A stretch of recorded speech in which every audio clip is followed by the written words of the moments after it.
सभी को नमस्कार। मैं डॉक्टर रिंकी कुमारी, सहायक प्रोफेसर हिंदी विभाग, उड़ीसा राज्य मुक्त विश्वविद्यालय, आप सभी का स्वागत करती हूँ। आज हम लोग लोक साहित्य विषय पे चर्चा करेंगे। उसके संदर्भ में हम लोग जानेंगे कि लोक साहित्य क्या है और लोक साहित्य की उत्पत्ति कब से हुई है, कैसे हुई है। इसके संदर्भ में हम लोग आज चर्चा करेंगे इस वीडियो में। सबसे पहले हम लोक साहित्य का परिचय को समझेंगे कि लोक साहित्य है क्या। तो जब हम लोक साहित्य की बात करते हैं तो लोक का मतलब होता है कि जन, लोक का अर्थ होता है जन, और साहित्य का अर्थ होता है जो हमारा समाज से उपजा हुआ, जो जनमानस से उपजा हुआ साहित्य। तो लोक साहित्य का मतलब होता है जनमानस से उपजा हुआ साहित्य। तो ये अगर लोक साहित्य जनता द्वारा रचा जाता है, जनता में ही जीवित रहता है और यह पीढ़ी दर पीढ़ी मौखिक परंपरा के माध्यम से आगे बढ़ता है। यह किसी एक लेखक की कृति नहीं होती है, बल्कि एक लंबे समय में सामूहिक अनुभव के आधार पर विकसित होती है। इसलिए इसे सामूहिक सृजन भी कहा जाता है। यह जनमानस द्वारा रचा और संयोजा जाता है। भाषा सरल, सहज और बोलियों पर आधारित होती है ताकि हर वर्ग, हर व्यक्ति इस लोक साहित्य को समझ सके। अगर हम बात करते हैं लोक साहित्य की प्रमुख विशेषताओं के बारे में, तो लोक साहित्य की प्रमुख विशेषताएं इसे सामान्य साहित्य से अलग बनाती है। इसकी पहली और सबसे महत्वपूर्ण विशेषता यह मौखिक परंपरा है, जिसके कारण यह लिखित रूप में नहीं बल्कि बोलचाल, गीत, गाथा, नाट्य के माध्यम से पीढ़ी दर पीढ़ी इसे आगे बढ़ता रहा है। यह किसी एक व्यक्ति द्वारा रचित नहीं होता, बल्कि सामाजिक अनुभवों और सामूहिक सृजन से जन्म लेता है। इसलिए इसके रचनाकार का नाम प्रायः अज्ञात होता है। इसकी भाषा अत्यंत सरल, सहज और बोलियों पर आधारित होती है, जिससे हर वर्ग का व्यक्ति इसे आसानी से समझ सके। इसमें लय, ताल, संगीत की विशेष भूमिका होती है। ये विशेष लोकगीत और लोक नाट्यों में, क्योंकि लोक जीवन संभवतः संगीत और भाव अभिव्यक्ति से जुड़ा रहता है। लोक साहित्य की एक और महत्वपूर्ण विशेषता इसलिए परिवर्तनशीलता, समय, स्थान और परिस्थितियों के अनुसार यह बदलते रहता है। इस कारण ये कहीं लोकगीत या गाथा विभिन्न क्षेत्रों में अलग अलग रूपों में मिल सकती है।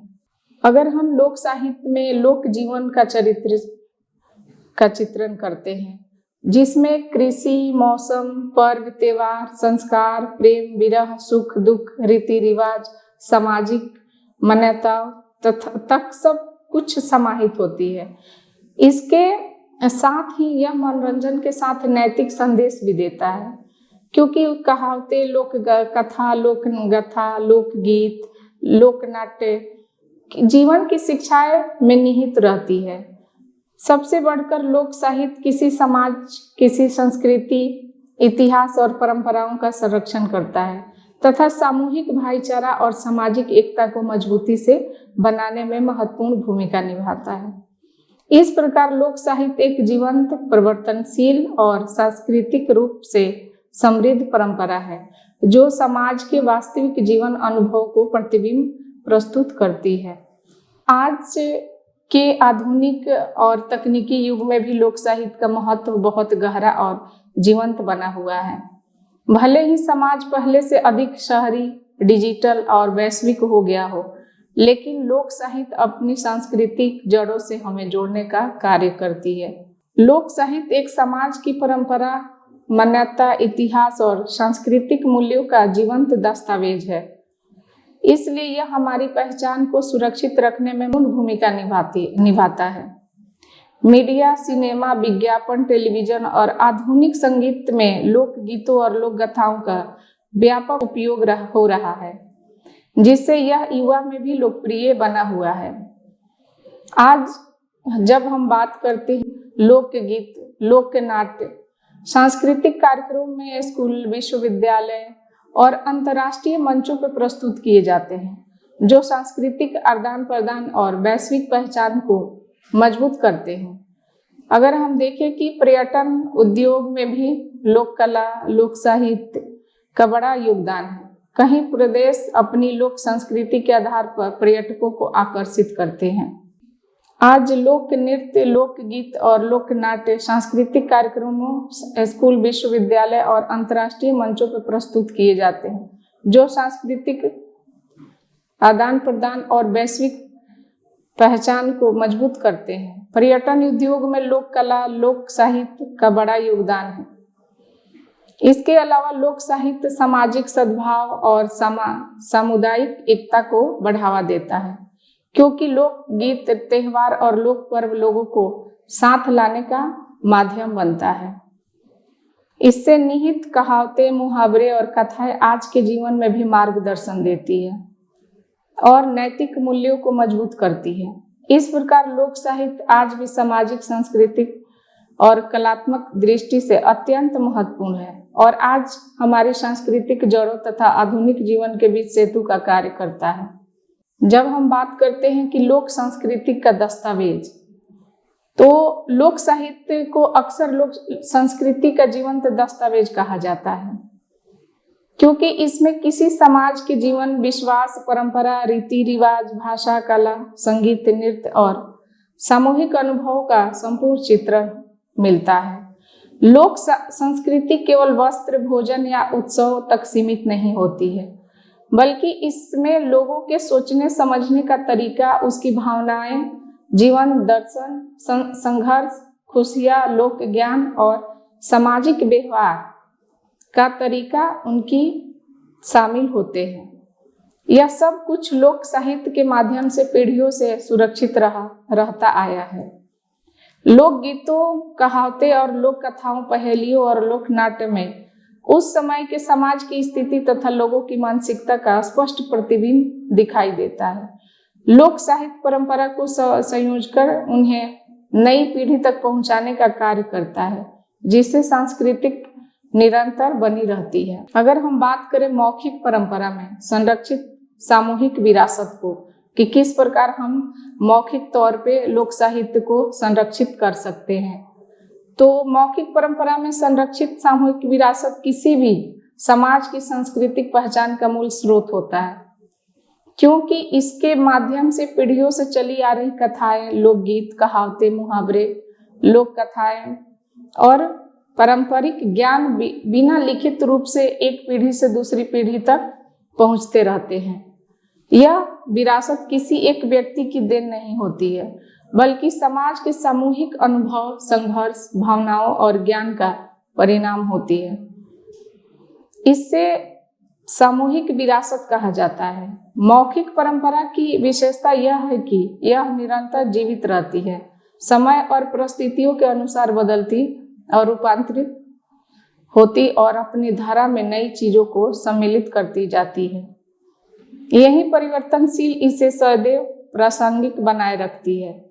गांव, समुदाय, परिवार, त्योहार, विवाहों, अनुष्ठानों और सामाजिक अवसरों पर गाए जाने वाले गीत और सुनाई जाने वाली कथाएं न केवल मनोरंजन का साधन होती है, बल्कि उनमें जीवन का व्यवहारिक ज्ञान, नैतिक संदेश और सांस्कृतिक मूल्यों का संरक्षण निहित होता है।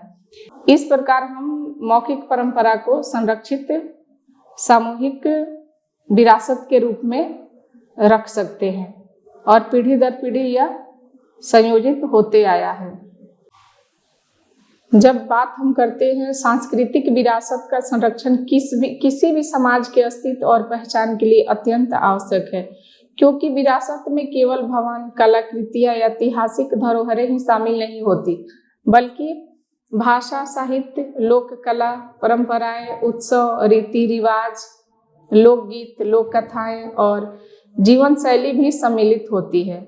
यह विरासत समाज की सोच, विश्वास, अनुभव और जीवन दर्शन को प्रतिबिंबित करती है। पीढ़ियों के बीच सांस्कृतिक निरंतर बनाए रखती है। संरक्षण का अर्थ केवल पुरानी परंपराओं को सुरक्षित रखना नहीं, बल्कि उन्हें नई पीढ़ी तक अर्थपूर्ण रूप में पहुंचाना भी है।